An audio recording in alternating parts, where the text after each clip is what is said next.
Tangsalo CPM ni kaibri sikla bodol hastewa phekjangnai manino muthakna bagui mission director ni thani kaisa sanmung blai yaforka paithago koktoma thumnai rokni bwskango bongni dabi tamo tong sawai khnarika DYFI haste tangphang muchang nobarun dev nainai di tini mangpriwo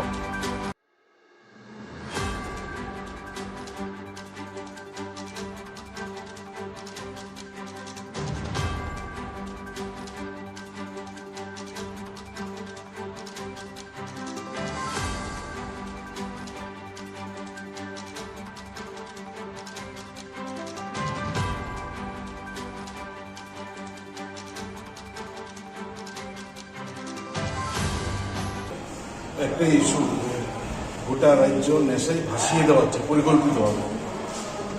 এমনকি স্কুলের সামনে এখন নানা ধরনের নেশা সামগ্রী বিক্রি হচ্ছে। প্রশাসন সম্পূর্ণভাবে নিষ্ক্রিয়। নতুন প্রজন্ম যুব সমাজ ধ্বংসের কিনারে এসে দাঁড়িয়েছে। গত কয়েক বছরে গোটা রাজ্যটা নেশায় বুড়িয়ে দেওয়া হচ্ছে। আমরা NRHM এর এমডির কাছে দাবি করছি যে তার বিরুদ্ধে প্রশাসনকে কঠোর ব্যবস্থা গ্রহণ করার পাশাপাশি জনসচেতনতামূলক ব্যাপক কর্মসূচি গ্রহণ করতে হবে। গোটা রাজ্য নতুন প্রজন্ম যুব সমাজ শেষ হয়ে যাচ্ছে। সরকারের উদ্যোগে শত শত লাইসেন্স দেওয়া হচ্ছে দেশি বিদেশি মদের দোকান, আর রাজ্যের প্রতিটা গলিতে নানা সামগ্রী বিক্রি হচ্ছে এবং তার পেছনে কারা যুক্ত এলাকার মাতব্বররা সম্পূর্ণ অভিযুক্ত। মানুষ মুখ খুলতে পারছে না। ফলে এখানে প্রশাসন এবং NRHM তারা জন্য মানুষকে এই প্রশ্নে সচেতন করে ভূমিকা নেই, এটা জন আন্দোলন গড়ে তুলতে ভূমিকা নেই দাবি আমরা করতে এখানে এসেছি। 2 নম্বর হচ্ছে নেশা বাড়ার সঙ্গে সঙ্গে পাল্লা দিয়ে যা দেখা যাচ্ছে নেশা মুক্তি কেন্দ্র ব্যাপক বা ব্যাঙের ছাতার মতন গোটা রাজ্যে গলিতে গলিতে ব্যাঙের ছাতা লাগছে। আগে আমাদের গলিতে গলিতে নার্সারি স্কুল হতো, এখন গলিতে গলিতে নেশা মুক্তি কেন্দ্র হচ্ছে। কারা খুঁজছেন, কোথায় তাদের ছাড়পত্র? এই নেশা মুক্তি কেন্দ্রে ডাক্তার, নার্স, মানে সাইকোলজিস্ট তারা আছেন কিনা? কোনো কিছু নেই। অকথ্য নির্যাতন। অসহায় যারা পরিবার চিকিৎসার জন্য এখানে আসেন তাদের কাছ থেকে বিশাল টাকা নেওয়া হচ্ছে, কোনো পরিষেবা নেই। তার ভিতর হচ্ছেন একটা নির্যাতন চলে, টাকা নেওয়া হয়, মারধর।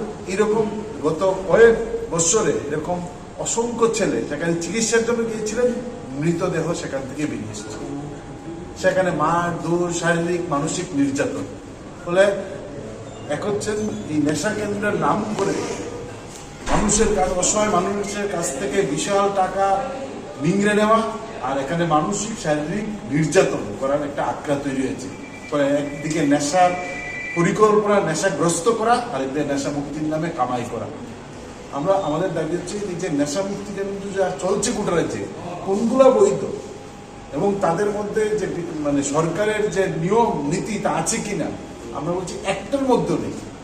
ফলে সেখানে দাঁড়িয়ে প্রশাসনকে NRHM-কে ভূমিকা নিতে হবে এবং সেই সম্পর্কে আমরা সুনির্দিষ্ট একটা দাবি সেখানে রেখেছি যে সেখানে যেন তারা সেই পরীক্ষামূলকভাবে আকস্মিকভাবে সেখানে যায়, পরিষেবা কি কি আছে, কারা কারা বৈধ ছাড়পত্র নিয়ে এই নেশামুক্তি কেন্দ্রে রয়েছেন, নির্যাতন যেন করছেন তার বিরুদ্ধে